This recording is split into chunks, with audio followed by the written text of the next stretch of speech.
know I love that organic cooking. I always ask for more. And they call me Mr. Natural. On down to the health food store. I only eat Good afternoon.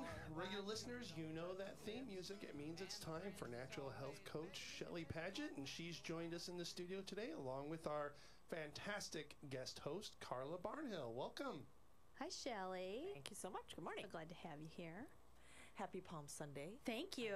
Talking about that. Waving the palms around. That's right. So Shelley, what do you got for us today? What sorts of... I just want to... I can tell, automatic, the way that you're talking to each other is different. Then what? It's lighter and it's more friendlier. Talking and our manly voices. It's all sprinkly with, Do you think it's because we're on the radio or because it's springy outside? I think. Or do you think it's because we haven't seen each other in a while and it's nice to just sit down together? Oh, you just got really perky all of a sudden. All right, fine. I'll go back to this voice. Shelley, what do you got? You got anything worth talking about today, Shelley? Is that better? You feel better? No. Go right ahead. Don't listen to me. Okay, so I have been thinking about a couple of things, but the tip for today is chew your liquids and drink your solids. What? Shelley, that doesn't make any sense at all. What are you talking about? So the idea is digestion. Okay. That's what we're talking about. So there's this idea, when we drink, a lot of times we gulp, and then we're not fully absorbing, the wetness or whatever it is in our mouth. So if I have my water right here and I take a drink of it, I'm going to. Okay. Shelley's drinking her water. And she's now holding it in her mouth and kind of swishing it around a little bit. You're not going to spit, though, are you? No. You're going to swish and swallow? And then swallow. Okay. So it's not a swish and spit. Right. So the idea is to just, get your liquids and kind of really move them around your whole mouth. Can you go over those steps with me one more time? I think you got it, Chuck. Okay, thank you. Okay, and it's so not that complex. What is that? Why would you do that? Well, so one, it just so we absorb a lot of nutrients in our gums. Oh. And right here, under, it's called sublingual. So under your tongue and all that kind of stuff. And so, especially if you're drinking water or juices, it hydrates the whole area. And it really allows you to digest and absorb more nutrients. Oh, really? Okay. Also, the first phase of digestion is salivation, and that happens in your mouth. And so by keeping things in your mouth, and I'm not talking about doing this with disgusting things. We don't need to really take whiskey? Yeah. But do you notice people with whiskey, they kind of do take it in, they're like... Yeah. They don't just well, no, sometimes they do. Do they do a shot of it and throw it back? I don't know. I'm not a big drinker. Yeah. So anyway, we won't go down that lane. If you want to talk about drinking whiskey, we can go there. So with things like coffee or things like that, would you do the same thing? Or is it really with just... more like water, tea, juices, things like things that have some nutritional value that you'd want to sort of invest in a little bit more. Right, and just really absorb them, in your mouth. The second, the other part of it is to drink your solids. Obviously, we can get into that. Let's get into that because I don't get that. I don't get what you're talking about. Okay, so if we basically take in solids and we chew them to the point that they're liquid. Okay. So then that's what we want to do. Okay, so and that why? You can drink them. Okay. Sounds like a lot of work to me. It's not. It's very enjoyable. I mean, honestly, what we do now is we shovel our food in, right? Right. And then we end up being like, whoa, either getting gas or... having to belch and just different things like that. We're gulping, our food in. Well, Jimmy's grandfather, Daddy Rose, had a saying, chew your food. Tastes better.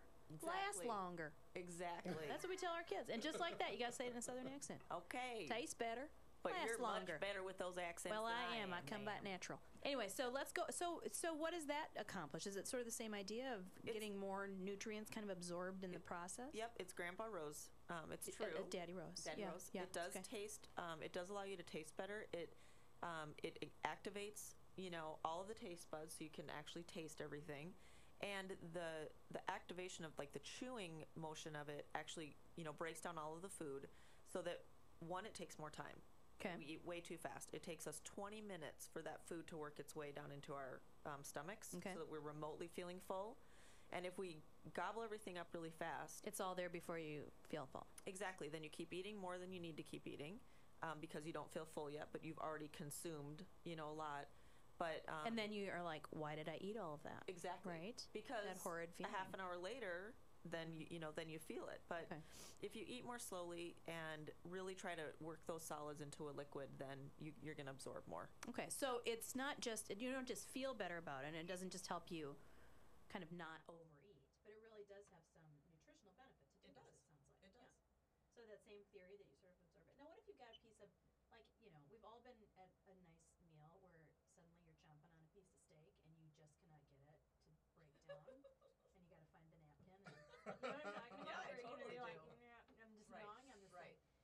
Are you talking about like continuing on like that level of just keep chewing? When do you swallow, Shelley? I When think do you this is find your own balance. All right. I mean, if a piece of meat is that chewy to me, I'm spitting it out. Yeah. That's disgusting to me. What is the extent of mastication that needs to happen? Right. Is there a ratio we're looking for here of solid to liquid? Or No, like chew your food 20 times. Okay. Roughly doable around there. tip. Like keep it in your mouth. Yeah. Don't be in such a hurry. And I think that, again, if we think about something that people don't do often, but we've tried to, continue in our houses, like eating together as a family. Yeah. Talking to each other, putting your fork down in between bites. Those kinds of things allow you to really just kind of slow take the your whole time process a little bit. down. Yeah. Well, and then it really turns food into something else, doesn't it? It does. It's not just I'm just going to shove this down my gullet here because I need to eat something. It becomes a little bit more of a pleasurable experience Right. all the way around, which I'm a big fan of that when it comes to food. Well, and I think a lot of the, obviously the really fast eating has been born out of the, the fast food. Right. When you go through a drive-through and you get a burger and fries and whatever in your bag and you sit in your car and eat it, or you run back to the office and eat it or whatever, you have to eat really quickly. It's not an activity that you're sharing with other Right. people. Well, and I find that even in our house, like, there are times when I'm like, it took me an hour to put this meal together and it's gone in 4 Totally. minutes. And everybody's up and gone. Right. We got other stuff to do. And trying to get people to sort of sit down and take their time, especially kids, Right. is really tricky, I think. Is this something we should be encouraging our children to do too? Of or course. Is this, Yeah. yeah? And I think that they're only going to get it. I also know a lot of times people with children give their kids one meal and then the parents eat another meal. And I think it's really good for kids to learn variety of foods and all that kind of stuff. And we're entering into, just another category of kind of balance. And I think sitting down with your kids and eating the same foods, or having your kids eat the same foods that you're eating, it doesn't mean that you sit down and eat macaroni and cheese, and that becomes the stay Get food. them on your diet. Not Exactly. around. Exactly. Honestly, I think if my kids have another meal of grilled chicken breast, they're gonna freak out. There's gonna be Are they tired of the dad diet dad food, diet? right? Yeah. It sounds like you need a little more adventure. I've got a goal. I know, but how about fish? Fish. Yeah. My kids will beat me to death in my sleep if I try to feed them fish. How about mini grilled hamburgers? Yeah. With shredded carrots and See? onions in there Look at that. and flax meal. Come on, John. It's an You're awesome giving burger. up. You're giving up too easily. My oldest daughter doesn't eat meat. Well, then what does she care if you eat chicken? Well, I mean, she won't eat red meat. Oh. Yeah. So are you putting it in a Turkey burgers. Can you Turkey put it in a burgers, John. Caesar salad for her? The chicken? Yeah. I tried that. She I don't. I'm sorry. Okay. Okay. Shelley, okay, do you have more that you want to say about this digestion piece? No, I other think bits? I think that's pretty much where I'm going at with that. Okay, good, because I got a question for you. Okay. There's a study that I just read about this week in the New York Times, and I did not read it super thoroughly because it was long. But I want to get your take on it because you're the first person I thought of when I saw this. But there's a new study out that sugar is not just not very good for you, but that it's actually toxic. And that the average American, and I told my kids this yesterday, consumes 90 pounds of sugar a year. Wow. I said that's a 10-pound bag of sugar, kind of once a month, give or take. That's It's- about 8 pounds of sugar a month. I'm not very good at math, but I'm just saying, hold up that 10-pound bag and imagine pouring it down your throat. And I thought that was shocking. It And- is. And we try to watch our sugar at our house. I'm trying to watch it. We've cut out high fructose corn syrup altogether. But this is saying no, actually, sugar in all its forms. And I got the impression they were including honey and stevia and all these other kind of sugar substitutes in this. And I thought, what on earth are we supposed to eat? Because you can only. I mean, I'm trying to stay healthy, but I have yogurt in the morning. Can I still have yogurt? No, it's sugar. You know what I mean? Like there is sugar in everything. Can I have fruit? I don't know. So I wanted to ask you about this. Well, I read that article too, probably similarly to you. I read a little bit of it, but I want to go back and actually read the whole thing. I think it was like 10 pages long. Oh yeah, went on forever. Very long.